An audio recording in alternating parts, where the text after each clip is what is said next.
Shalom, shalom frère. Vous êtes bénis dans le nom de notre Seigneur Jésus-Christ. Alors nous allons parler des miracles. Pourquoi les miracles nous sont-ils donnés? Pourquoi les miracles nous sont-ils donnés?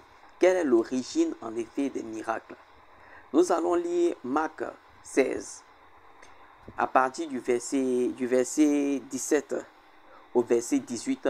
Nous lisons que le Seigneur Jésus-Christ, vous pouvez lire à la maison, le Seigneur Jésus-Christ nous donne des miracles. Dans Marc 16, à partir du verset 17 et 18, il nous dit que voici les miracles qui accompagneront ceux qui auront cru en mon nom. Ils chasseront les démons, ils parleront de nouvelles langues, ils saisiront des serpents. S'ils boivent quelques breuvages mortels, ils ne leur feront point de mal. Ils imposeront les mains aux malades et les malades seront guéris. Alors, les miracles, c'est quoi? Les miracles, vous suivez quand nous avons lu, il dit, voici les miracles qui accompagneront ceux qui auront cru en moi. Vous voyez? Les miracles sont des signes qui confirment en fait l'envoi de ces personnes-là par Jésus-Christ, qui montrent que le Seigneur, vous voyez un peu, les a envoyés. Il dit, ce sont les miracles qui accompagneront ceux qui auront cru en mon nom. Et ces miracles-là tirent leur origine d'Exode, chapitre 3. L'envoi de Moïse. Vous voyez, quand le Seigneur envoyait Moïse vers son peuple, c'est-à-dire Israël, qui était esclave en Égypte, il lui a donné des signes. Vous voyez, afin que ceux-là puissent croire par ces signes-là qu'il est vraiment avec eux. Vous suivez? Très bien. Et cela ne s'arrête pas à Moïse.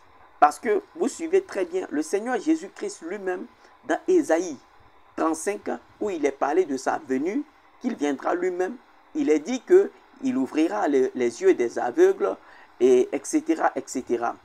Et lui-même confirme cela quand il y a eu l'envoi des disciples par Jean, les disciples de Jean par Jean, pour demander s'il est celui qui doit venir. Il dit, allez dire à Jean ce que vous voyez. Les aveugles voient, vous voyez un peu, les boiteux marchent, le royaume des cieux est prêché. Vous voyez un peu, voilà. Donc c'était ces signes-là, ce sont des signes aussi qui lui aussi l'ont été donnés. Parce que c'est lui qui fut envoyé, il fut envoyé par Dieu. Donc il fallait aussi avoir un signe, des signes pour que lui aussi vienne pour montrer ces signes-là.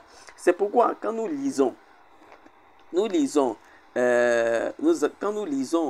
Jean 14, le verset 11, il dit bien à ses disciples que de croire ce qu'il est.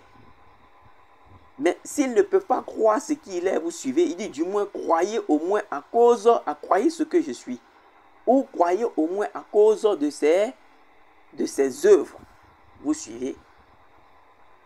Et nous nous rappelons que si le peuple ne voulait pas croire tout simplement à la parole de Moïse, ils allaient croire à cause de ces signes-là. Vous voyez? Et ils crurent à cause de ces signes. Vous suivez très bien que vraiment le Seigneur, leur Dieu, avait envoyé Moïse. Vous suivez très bien. Et ces signes-là nous sont donnés en réalité comme une preuve. Voici pourquoi, voilà pourquoi, vous suivez, les miracles nous sont donnés. Et voici un peu l'origine de ces miracles-là. Ce sont des signes qui accompagnent les envoyés. Vous suivez très bien. Ce sont des signes pour accompagner les envoyés de Dieu. Il les donne ces signes-là. Et c'est aussi cela que nous avons reçu. Vous voyez un peu? Voilà. Et c'est aussi cela que nous avons reçu comme signe à ceux qu'il envoie. Pour ceux qu'il envoie, c'est le signe. Vous voyez, ce sont les signes qui vont les accompagner. Comme les signes, je reviens sur mes propos, les signes qui ont accompagné Moïse. Les signes qui ont accompagné Jésus. Vous voyez, selon ce que dit la prophétie Ésaïe 35, parlant de sa venue. Il ouvrira les yeux des aveugles, etc., etc.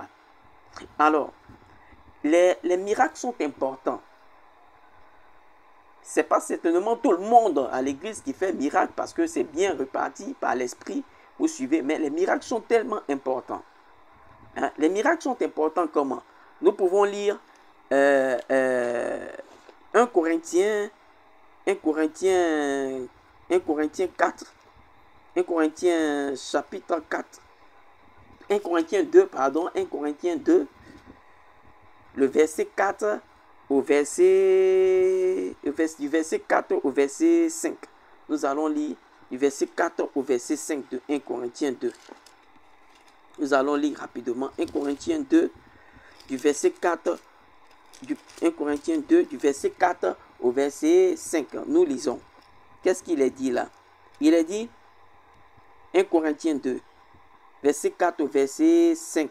C'est ça. Il est dit, et ma parole et ma prédication ne reposaient pas sur les discours persuasifs de la sagesse, mais sur une démonstration de l'esprit et de puissance, afin que votre foi soit fondée non sur la sagesse des hommes, mais sur la puissance de Dieu.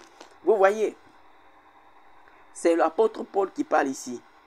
Il dit que sa prédication, vous voyez, sa prédication ne se reposait pas seulement sur la sagesse des hommes, c'est-à-dire un vain parler, les trucs et autres, mais une démonstration de puissance. Vous suivez? Une démonstration d'esprit et de puissance.